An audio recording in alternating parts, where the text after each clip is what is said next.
You think your Saturday morning hangover is brutal? Imagine waking up in a cage, bright lights blinding you, no idea where you are, with some, possibly, juiced-up lunatic coming to rip your face off. That's not just a bad dream, it's a reality for these fighters.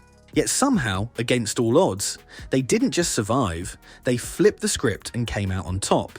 Today we'll be looking at some of the wildest comebacks that turned fighters into legends. At number 10 we have Darren Elkins. Known for his iron will that gave him the ability to absorb relentless punishment, Elkins has built a career on doing what most fighters can't, enduring seemingly insurmountable adversity, coming back stronger each time. At UFC 209 on March 4th, 2017 in Las Vegas, Elkins delivered one of the most jaw-dropping comebacks in MMA history against the undefeated Mirsad Bektic. Going into the fight, Bektic was a rising star in the featherweight division. At 11-0, he was seen as a future contender. An athletic powerhouse with superior wrestling, heavy hands, and pinpoint accuracy. Elkins, on the other hand, was the veteran grinder who'd fought some of the toughest names in the division, but was often overlooked by fans and analysts. This fight wasn't supposed to be competitive. It was supposed to be a showcase for Bektic. For the first 2 rounds, it looked exactly like that. Bektic dominated Elkins from the opening bell, taking him down at will, landing brutal ground and pound. Elkins' face quickly became a bloody mask, with Bektic cutting him open. By the end of the second round, many were wondering why the referee hadn't stepped in to stop the fight. But Darren Elkins isn't wired to quit. Despite the damage he'd taken, along with the insurmountable odds, he stepped into the third round with the same determination that had carried him throughout his career. Bektic, on the other hand, started to show signs of fatigue. His punches lacked the same pop. His movements were visibly slowing down. Smelling blood, Elkins unleashed a barrage of devastating blows, walking Bektic down as the crowd roared to life. It was a scene straight out of a blockbuster. It wasn't just a win, it was a statement. This fight wasn't just about Elkins' physical toughness, it was a testament to his mental resilience. Few fighters could endure the beating he took in those first 2 rounds. For Bektic, it was a humbling moment, a reminder that even the most dominant performances can fall apart. At number 9, Eddie Alvarez. When it comes to Eddie Alvarez, the term underdog doesn't quite fit.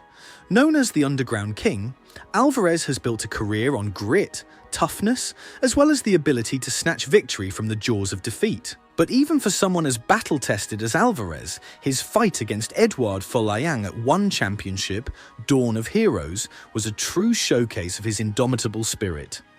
On the other side of the cage stood Edouard Folayang, a Filipino hero, as well as a former ONE lightweight world champion. Fighting in his home country, Folayang had the crowd firmly behind him. Folayang wasted no time as the fight began, unleashing a series of devastating leg kicks that immediately put Alvarez in trouble.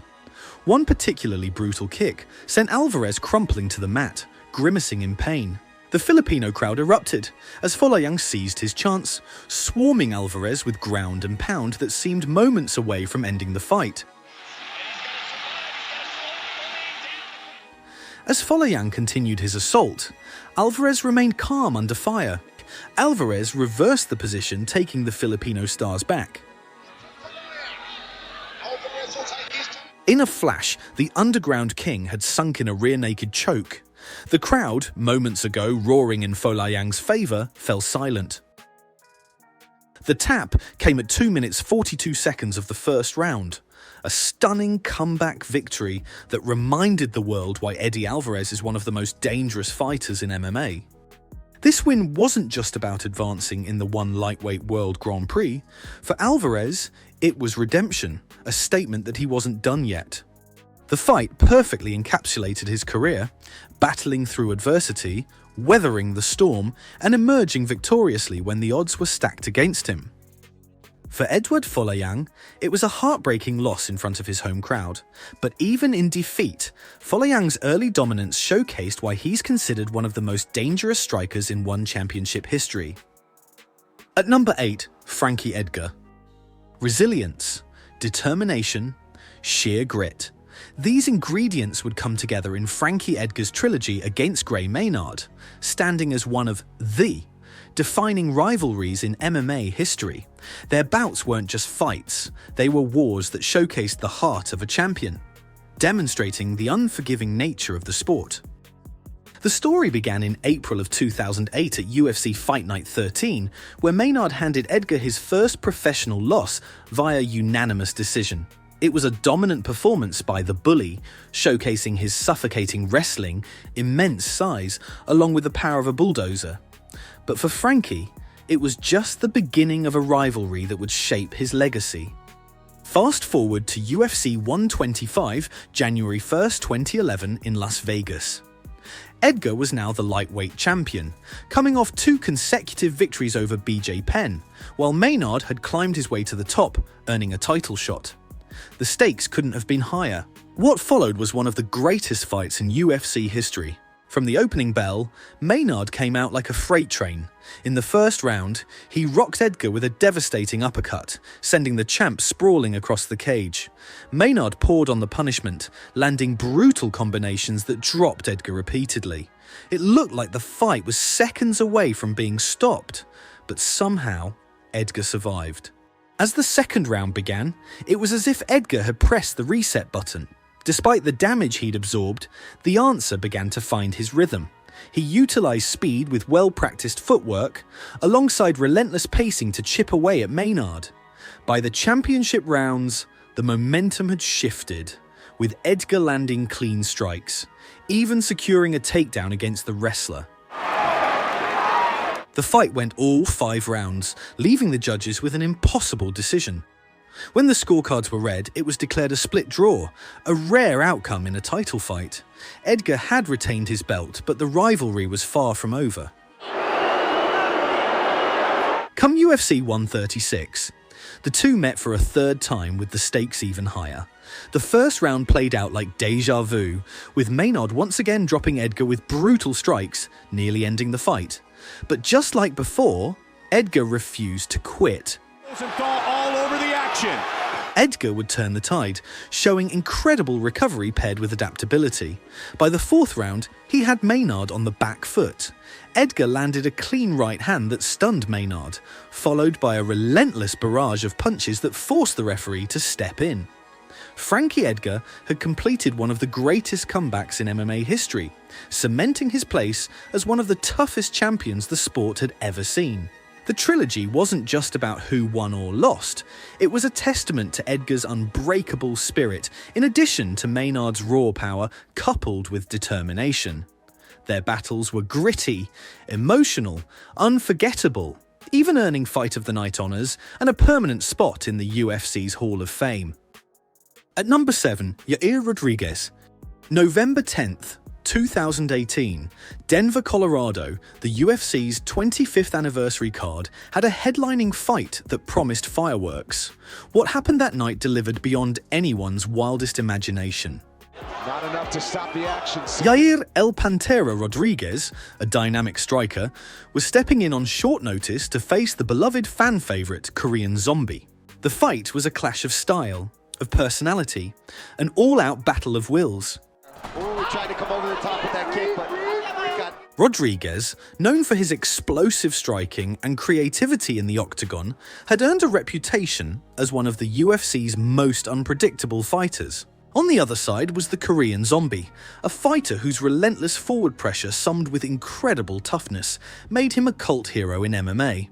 Coming off a dramatic KO win against Dennis Bermudez, Young was looking to re-establish himself in the featherweight division after years away from the sport due to mandatory military service in South Korea. From the opening bell, it was clear this fight was going to be special. Both fighters wasted no time, exchanging strikes in a fast-paced, back-and-forth battle. Young's boxing looked crisp as he controlled much of the fight with relentless pressure. Rodriguez, true to form, showcased his creativity. His advancing rate. Oh, nice back kick. As the rounds progressed, Young seemed to be edging ahead with his consistent pressure. Rodriguez, though, refused to back down, responding with moments of brilliance that kept the fight razor close. Despite the high altitude in Denver, both fighters maintained a breakneck pace, showing incredible cardio and heart.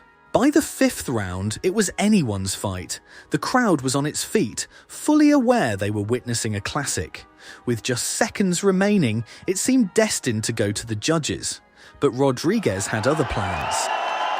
In one of the most jaw-dropping moments in MMA history, Jung leaned in for one final exchange.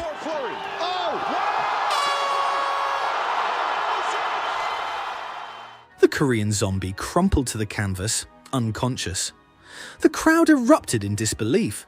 The commentary team struggled to process what they had just witnessed. What an elbow from Yair Rodriguez.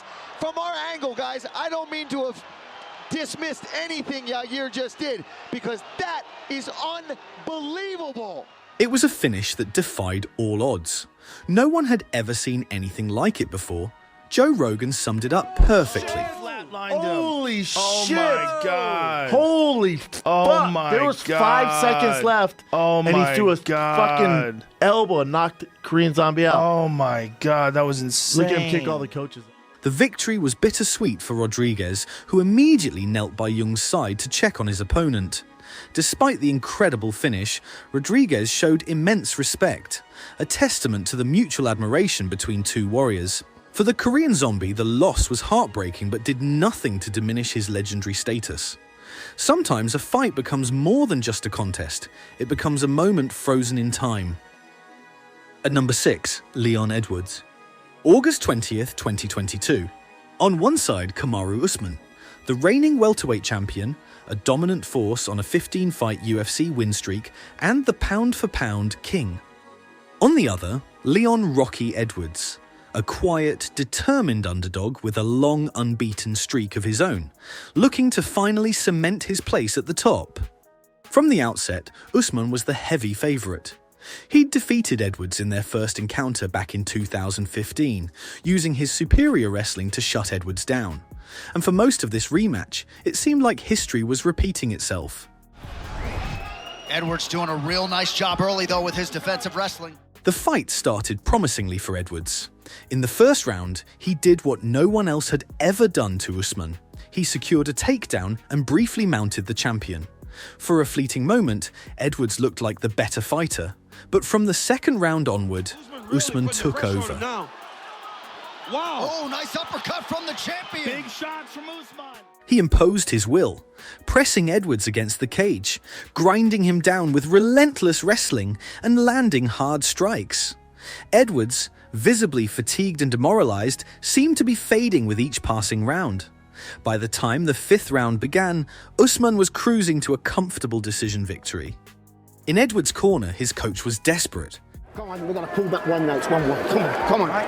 Come on, Leon. Feet as well. When you're shouting feet, don't stand still. Yeah, when he nicely Get your goes legs moving. With just 58 seconds left in the fight, Edwards feinted with his right hand, executing a perfectly timed left high kick. Joe Rogan captured the moment perfectly. Is the reaction back at his gym in Birmingham, England? Leon Edwards had done the impossible. In the dying moments of a fight he was losing, he knocked out the pound-for-pound king and became the welterweight champion of the world. The look of disbelief on Edwards' face as he realized what he'd just accomplished was unforgettable. It wasn't just a victory for Edwards, it was vindication after years of being overlooked and doubted. At number 5, Brock Lesnar. July 3rd, 2010. The MGM Grand Garden Arena in Las Vegas was packed with excitement for one of the most highly anticipated heavyweight title fights in UFC history. Featuring Brock Lesnar, an absolute behemoth of a man, a former NCAA wrestling champ, and a WWE superstar turned UFC heavyweight champion. In comes Shane Carwin, the undefeated interim champion who had destroyed all 12 of his previous opponents in the first round. This was the ultimate clash of titans. The lead up to this fight was filled with uncertainty. Lesnar had been sidelined for nearly a year due to a life-threatening case of diverticulitis, a condition that had left him bedridden while in need of surgery. Many doubted whether he could return to his former dominant self. especially against a powerhouse like Carwin, who had been dismantling opponents with ease. As the fight began, Carwin came out like a man possessed. The power in his punches was something else entirely. It didn't take long for Lesnar to feel it. A vicious uppercut sent Lesnar stumbling back against the cage, giving Carwin a chance to release a relentless storm of strikes. The crowd roared as Lesnar covered up, blood streaming from his face, looking like he was seconds away from being finished. But somehow, through sheer force of will, Lesnar survived. As the second round began, it was clear the tide had turned. Carwin, known for his first-round finishes, looked gassed. His punches lacked the same snap. Lesnar, sensing the opportunity, went back to his roots. Vicious ground and pound. Now in his element, the former NCAA wrestling champion went to work. With his massive frame and unparalleled strength, Lesnar applied the submission with crushing force. Carwin tapped, and just like that, the fight was over. Lesnar stood up, bloodied but victorious. It was a comeback for the ages, one that reminded everyone watching why the heavyweight division is the land of giants, and why Lesnar stood tallest among them. At number 4, Matt Hughes. Let's rewind to April 16th, 2005. The Mandalay Bay Events Center in Las Vegas was buzzing as fans prepared for UFC 52, a card stacked with talent. At the center of the storm was a rematch that promised fireworks: Matt Hughes versus Frank Trigg. Now, Matt Hughes wasn't just any champion, he was the welterweight kingpin, a dominant wrestler who made a career out of enacting total control over his opponents. Frank Trigg, on the other hand, was the brash, confident challenger who had no problem letting everyone know he wasn't intimidated. These two had faced off before, with Hughes securing a quick submission victory, but Trigg had been vocal about wanting a second shot. He claimed Hughes had gotten lucky, promising this time would be different. At the start of the first round, it was clear Trigg meant business. Within seconds, he landed a low blow that went unnoticed by the referee. He got rocked. Frank Trigg looking to finish Matt Hughes. He got hit in the groin. Looked to referee Mario. He followed up with a barrage of punches that had Hughes reeling. For a moment, it looked like the champion was done. Trigg locked in a rear naked choke. It could be identical to what we saw before with the other fighter taking advantage. Matt's face is going red. But Matt Hughes wasn't a champion for nothing. Summoning every ounce of willpower, he fought through the choke. What happened next was the stuff of legends. Go! Bam! The brink of defeat! From the dominant position, Hughes unleashed ground and pound before sinking in his own rear naked choke. This time, there was no escape. It's over! Matt Hughes remains the welterweight champion! This fight wasn't just about skill. Hughes turned a nightmare scenario into one of the greatest comebacks in MMA history. It's a fight that's still talked about today, earning a spot in the UFC Hall of Fame as one of Dana White's all-time favorites. Number 3, Fedor Emelianenko. When you think of Fedor Emelianenko, the image of an unflappable stoic destroyer comes to mind. By 2003, Fedor was already a living legend, a cold-blooded assassin in the heavyweight division, known for dismantling his opponents with clinical precision. At Pride 26, bad to the bone, he faced Kazuyuki Fujita, a fighter few believed could even challenge the last emperor. Fujita, with his extensive pedigree of grappling, was known for his raw strength and durability. But he was far from the refined martial artist that Fedor was. Many expected this fight to be another day at the office for Fedor. What unfolded, however, was one of the rare moments in Fedor's career where he faced real adversity. From the opening bell, Fedor established his usual dominance. His sharp, technical striking paired with calculated pressure had Fujita on the defensive. It looked like another textbook performance for the Russian phenom. But then, out of nowhere, Fujita landed a massive looping right hand. The unthinkable happened. Fedor was rocked. For a moment, it seemed like the unbeatable heavyweight was about to fall. Pushed by Fujita. He has Fujita been training with. Fedor did what only the greatest fighters can. He survived. But even in this compromised state, his veteran instincts kicked in, neutralizing the onslaught. He's going insane here, folks. As the seconds ticked by, Fedor's composure returned. He began to find his rhythm again. Soon it was Fujita who found himself on the back foot. Wobbly. Yes, he is. Fedor still wobbly. Fedor landed a precise body kick, followed by a liver shot that had him gasping for air. Then, with the skill of a true champion, Fedor transitioned seamlessly into a rear naked choke. It's over. Whoa! What a fight. What a fight. Fedor's comeback against Fujita remains a pivotal moment in his storied career, a rare glimpse into his vulnerability, and a shining example of his resilience. It's a fight that underscores why Fedor Emelianenko is celebrated not just as a fighter, but as an icon of mixed martial arts. Number 2. Anderson Silva. Picture this. August 7th, 2010, the Oracle Arena in Oakland, California. Anderson Silva, the reigning UFC middleweight champion, was walking into the cage with the weight of a legacy on his shoulders. By this point, Silva wasn't just a champion, he was the champion.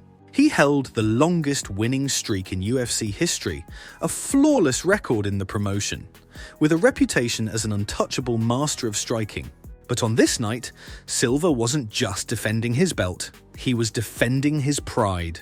His opponent, Chael Sonnen, was unlike anyone Silva had faced before. Silva, you absolutely suck.